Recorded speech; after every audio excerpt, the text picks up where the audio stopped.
Well, as you know, he was a very important person, and he was kind of kingpin of everything that was happening in India at the time. And so he was immersed in very important things. But what I was amazed and still am amazed was that in spite of that busy schedule, he was able to devote 1 hour to me every day. And whatever happened and however busy he was, but that 1 hour was my sacred hour, and he made sure that he spent it with me. Yeah. What type of things did he do with you during those special hours? Well, he would help me with my lessons. He would tell me stories. If I had any difficulties during the day or something, I would share with him, and he would help me resolve those. And just be a grandfather. Are there any stories that you still remember to this day? Oh, there are many. And all his stories were just not just stories. They were, kind of lessons. And they stuck with me because they came in the form of stories. And they stuck with me. And as I grew up and reflected on all the things that he taught me, I saw the wisdom of everything, and it transformed my life completely. And out of the lessons you've learned, which ones in particular were the ones that you carry with you that hold to your heart? Like, which ones stand out or stood out to you the most? I think the one that stands out the most is about learning to understand anger and being able to use that energy constructively. Unfortunately, these days we don't even talk about it, let alone teach it. We don't want to talk about it, and so we allow everybody to find their own ways of dealing with anger. And everybody ends up abusing anger and causing violence. So experts today tell us that more than 80% of the violence we experience in our personal lives, as well as in the lives of the nations, is generated by anger. So if we can learn to use that energy positively and constructively, then we won't reduce the level of violence that we experience today. So I think that was a very important lesson. He taught me how to not to react in anger. I'm going to share that this evening with the students, and I hope that it'll make a difference in everybody's life. How big a role do you think that media and television and all that stuff plays within American, possibly all societies, when it comes to anger? Yeah, I think it plays a very significant role because, TV and films and all that project a lot of anger and a lot of violence. And it's not good because that influences young people, and when they don't know, better, and they don't know better ways of dealing with it, they think what happens in the films is the only way we can deal with it. And so they try to emulate that, and it's not right. It's not good, giving them wrong impressions. And we know there's like multiple forms that people can turn to anger for, such as people's houses getting broken into, or somebody does something bad to people.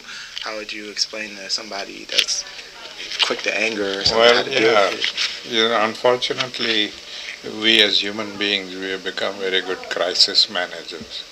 We look at a situation only when it becomes a crisis. When somebody breaks into our home, then we want to find out why did that person break into the home. And we are not concerned so much about why the person broke into our home, as we are concerned about how dare the person breaks into our home. And then we want to catch the person and lock him up and, be done with it. Now, people don't break into people's homes just for fun. There's some compulsion there. And we've got to get to the root of it and see what is it that makes these people do such things. They're not born that way. They become victims of the circumstances in which they live and are brought up. And if we don't address those circumstances, then we are going to perpetuate crime. So the whole idea that we can divide people between good and bad and lock up all the bad people and we'll have a world of good people, that's all wrong. It's not so easy because each one of us is capable of doing good and bad depending on what buttons are pressed. And so how are we going to deal with this? It can just go on and on. So we have to look at the causes in society. What are the causes of for violence, for crime, for all of these things, and address those causes, then we would be doing something constructive. But as long as we try to take this short route of just catching them and throwing them in the prison and let them rot there, it doesn't help. It just perpetuates the situation. And as you were growing up, I read you had been bullied, and then you were sent to your grandfather to spend time with him for about 18 months. Yeah. And from seeing things from a younger eye back then, did your grandfather tell you basically the same types of things and how to deal with the situation? Yeah, he told me, I was like everybody else. When I was beaten up by whites and by blacks, I wanted revenge and wanted to fight back again. And grandfather told me that doesn't help.